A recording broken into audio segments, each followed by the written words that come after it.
And today I'm going to be talking about how to make a career change. This is a super popular topic. We get this all the time inside the Work It Daily platform. People want to make a career change, but they don't know what to do or why. So here's what we're going to do. I'm going to take all of your questions today related to career change. All you need to do is step 1, put in the comments below, where are you dialing in from? Step 2, tell me what career you are currently in. And step 3, tell me if you have an idea of what career you want to go into or not. If you don't know what you want to go into, I want to hear a little bit about what is frustrating you, what's holding you back from being able to make a career change in your mind. And then I'm going to answer a whole bunch of questions around career change for all of you today, okay? So be sure to get that started right away. While I'm waiting for those questions, I want to give you a little backstory on successful career change. This, again, huge topic. We deal with this all the time. So we did a survey a couple of years ago over on workitdaily.com. We asked thousands of people, why they aren't making a career change that they want to make. And I think the number was about 47% of people said they don't know where to start. Does that sound like you? Give me a big yes if that sounds like you.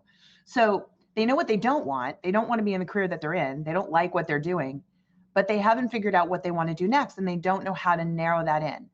And that's a very common problem. Almost half of the people don't know what to do. And, we're so hard on ourselves about this because we feel like we're supposed to have the answer.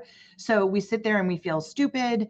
We feel, just like we're not a good professional, that we're obviously couldn't be that smart because look at all these other people around us who seem to have so much confidence and they know what they want to do in their careers. Bunch of baloney. School teaches us everything except how to define a career path. Can I tell you how many people as a career coach over the last 15 years I've worked with where they come to me and they go, oh my gosh, I got a degree in accounting and I got out and 2 years in, I hated accounting, JT. Or, I got a degree in marketing and I did a couple jobs in marketing and I hate marketing, JT. It's so common for people these days to go to school for something that they don't even want to do. And let me give you some more data. The average person will change careers about 9 times in their lifetime. Change careers, not jobs. Did you hear me? Careers. Half of the careers that you're going to have in your lifetime don't even exist at the time you start working. So, of course, there's always going to be change. And this idea of having this dream career that you're going to have for 40 years of your life and you're absolutely going to love is complete and utter BS. And yet somehow we've set that as the ideal. Somehow everyone thinks that if they aren't massively head over heels in love with their career right now, then something's wrong with them. It's not how it works, folks. Not how it works at all. In fact, ask anybody who really loves their career. Majority of them will tell you they went through a lot of trial and tribulation to get there. But the difference between them and you, and this is a biggie, so listen up. The difference between them and you is that they didn't sit there and wait. When they didn't find something they didn't like, they really got in there and they looked for answers. They got curious. They really talked to different people and tried to figure it out. They put not pressure, but they put on themselves the goal of, I've got to figure this out. It's not just going to fall in my lap. And that's what a lot of people I find do. They say, well, JT, I don't know what I want to do, so I'm just going to wait until things get clearer for me. I'm going to wait till it kind of falls in my lap. It doesn't work that way. You have to do the homework. You have to figure out what your strengths are, what your preferences are, how you like to add value. You have to figure out the problems in life that are bigger than you, that you're passionate about solving. All this week, I've been referring back to this idea of intrinsic motivation or internal motivation. This is a real thing. This is your motivation that is driven by your values and your beliefs. That is how you're going to do the tough stuff and figure it out. And so people always say, well, I don't know what I want to do and I lack motivation, so I'm just going to wait till I find the motivation. You're never going to find the motivation. Motivation isn't going to magically appear. What you're lacking is information.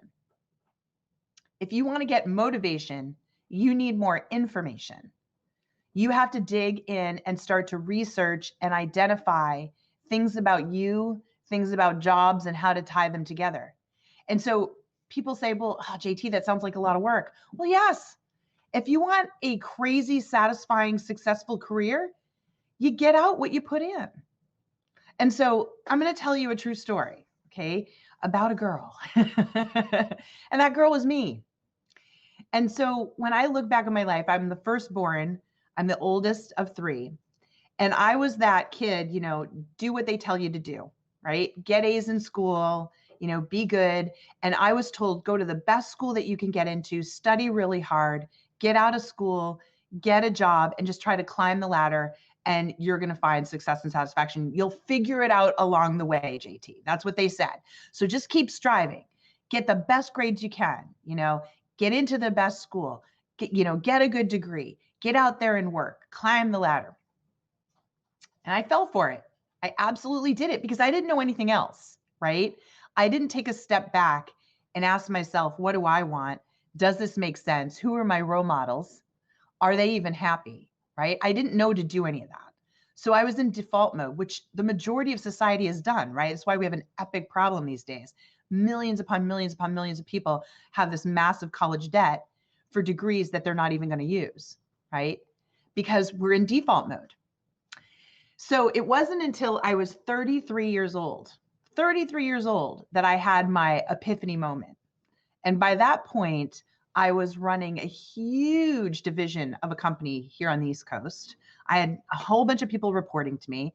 I had all these benefits and perks, right? Car allowance, all these different things, 6-figure income. On the outside looking in, I'm a woman who has it all, but I have a house that I'm never in, a husband that I never see. I'm completely out of touch with my friends and family. And as I've honestly shared with people before, still remember finding the note on my desk from my assistant saying my mom called and it was urgent and it was dated a week ago. Good news, it's not like that anymore. Mom lives right down the street, see her all the time. But even then, even with that all going on, I knew something was off. I knew it was wrong. But it wasn't until the birth of my first child that I personally had the aha moment. And it made me realize, which was I was now her teacher in life. She was going to look at me and she was going to take her cues about what a satisfying and happy life looked like, what good work looked like. And I didn't even like myself. I didn't like what I did and all of this. And I was going to spend another 20 years doing this just for the paycheck. And that was the message I was going to send this child. So I laughed because it was probably part of the hormones, but I went to my husband and said, none of this feels right to me. I don't feel authentic and I cannot spend the next 20 years of my life this way. And I'm lucky. I'm married to a guy who knew what he wanted to do by the age of 11. So my husband's a pilot, and pilots and pro athletes, they share this blessing and curse, which is they figure out really early on in their life something they love to do so much they can't imagine not doing anything else, and they go after it. They go after their dreams. They don't get you and me. They don't get this career anxiety that we have. They don't get this need to keep looking for a different job. They already have it. They have their dream. They live it. And they sit in the 2%, right? So he knows that he sits in the 2% and he says, JT, it's time for you to make a career change. You got to figure this out. So this is when I went back to the drawing board, folks. I walked away from a job. It was really funny. More side story. The company I was working for at the time, I'm on maternity leave, gets bought. And I think, awesome, they're going to lay me off. I'm going to get a bunch of severance and I'll get paid time to figure out what I want to do next in my life. I go in to see them right before I'm supposed to go back to maternity leave to meet the new owners. And they tell me that they've heard about my skills and that, no, they're keeping me and I'm going to integrate the two divisions of the company together in the East Coast. That's going to be my job. So this really was, I went back to my husband and said, are you kidding me? I don't want to do this, right? And that was the moment. I said, okay, I'm going to walk away. I'm going to take a year. I'm going to figure it out. And I did. And as I sat there and said, how do you figure this out? How did I get so far off course? How did I get to be 33 years old and in this situation? Like, who does this? I felt like such an epic career failure in spite of all this so-called success that I had by other people's standards, right? Felt like a total failure. So I stepped back and I said, what parts of my job, what skills do I love to use? What are the things that give me real satisfaction, regardless of whether or not I get paid? And that's not easy to think about it. The first time you do that, you can't come up with any answers. Nobody's going to do this in an hour. But I kept at it. I kept thinking about things that I've done, accomplishments, what brought me a lot of joy. And ironically, it came back to coaching other people through their jobs. How crazy was that? Here I was in, career paralysis, crisis. But the stuff that I loved to do most was sit down with people and engineer a way out for them. And if you don't know my story, my job leading up to this was going in and doing a lot of restructuring of divisions of companies. So I got really good at laying people off. And when you have to lay people off, you have to learn how to say, hey, this is the beginning of the rest of your life. Let's figure this out. So I found myself constantly coaching people because I wanted them to land somewhere. I wanted them to be happy and satisfied. I wanted to have peace, that I knew that they were okay. And so that piece of it, I started to look at a lot closer. So once I looked at my skills and started to think about what I like to do, then I took a further step back and I said, what's the bigger problem here? I mean, why is this happening? And who needs these kinds of services? What's going on? And then I looked at my own situation and went, wait a minute, how did I get through high school, 4 years of college, and a decade of work, only to figure out that nobody teaches you this career stuff? How is that possible? Why are they not teaching us this stuff? And that's when it hit me. That's when I said, you know what? This is what I'm going to do. I'm going to become a career coach. I'm going to go to the other side. I was in HR and recruiting and staffing and all of that for many years. And I saw all this, experienced it myself. I'm going to go to the other side. And that was my decision to make a career change, to make a career pivot. So I guess the story that I really want you to understand and take away here from folks is that a successful career change, it's going to have to come from a place where you say, I have to go find the problem bigger than me that I want to solve. I have to go find the thing that's going to get me up every day because I'm so passionate about solving it. And when you figure that out, it's going to make it a lot easier for you to start to map out the things that you want to do next. Is that something you can figure out in the 30 minutes we spend together here? No, I would never tell you that.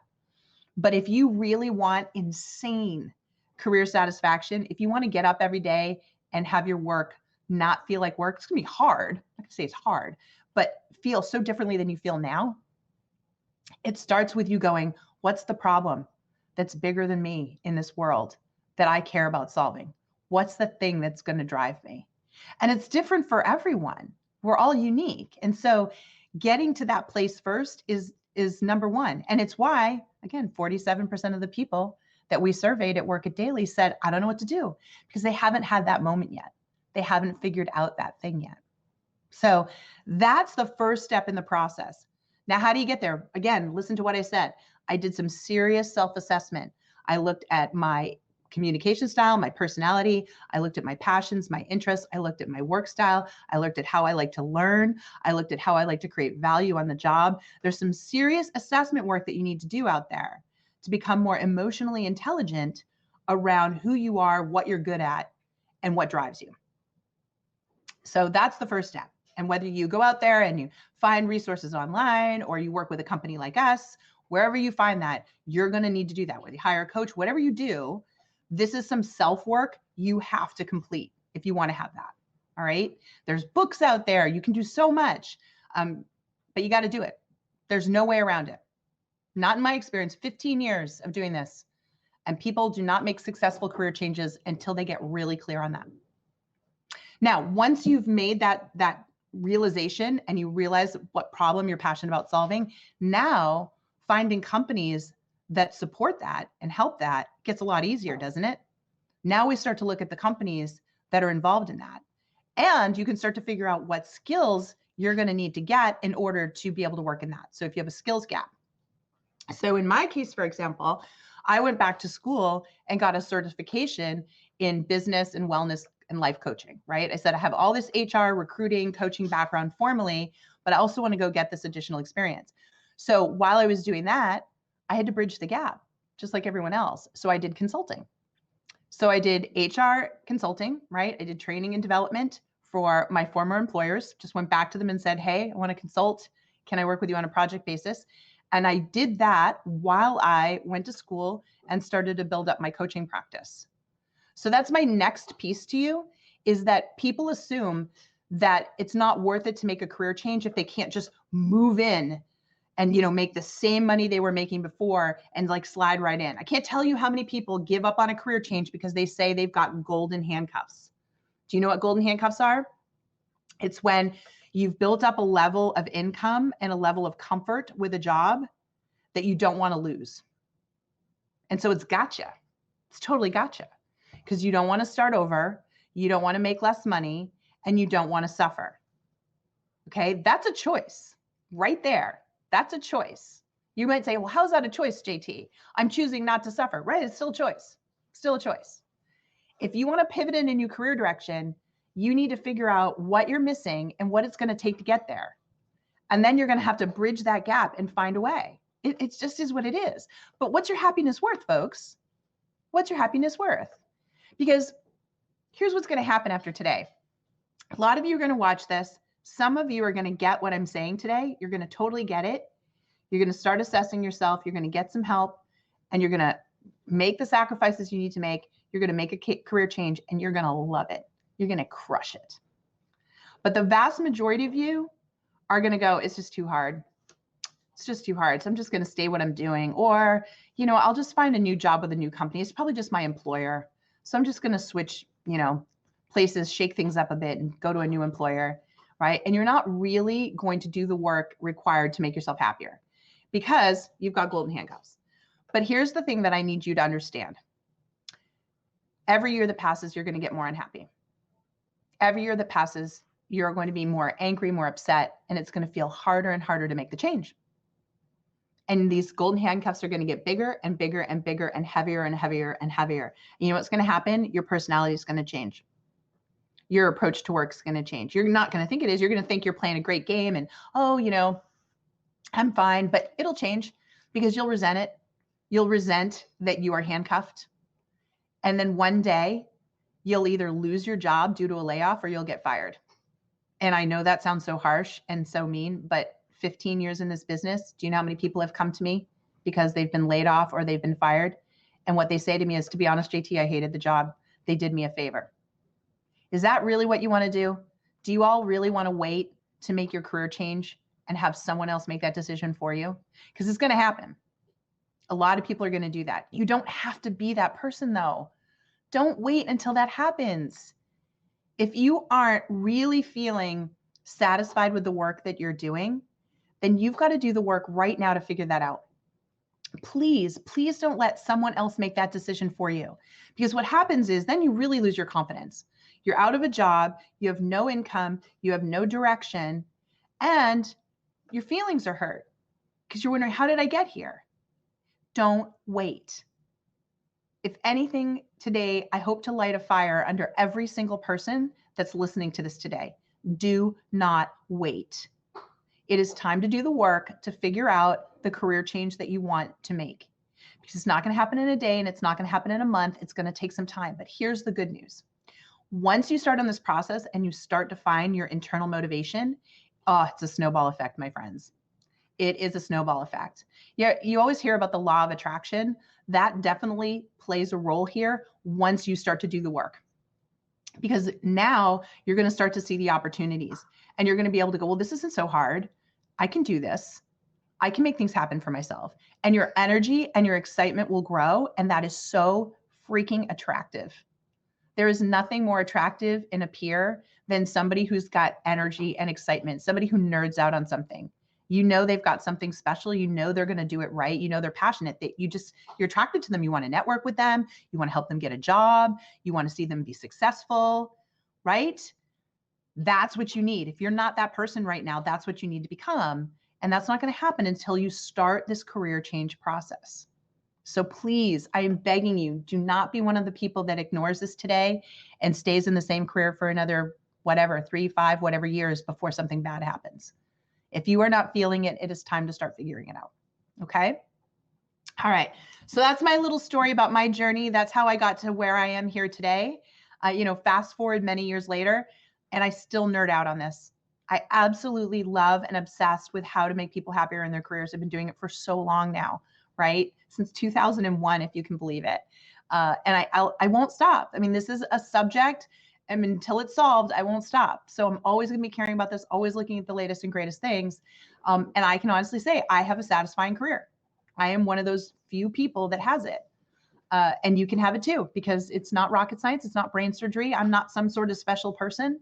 I just did what I told you. When it got painful enough, I decided to take action, and I didn't give up until I got results. And you can too. Okay.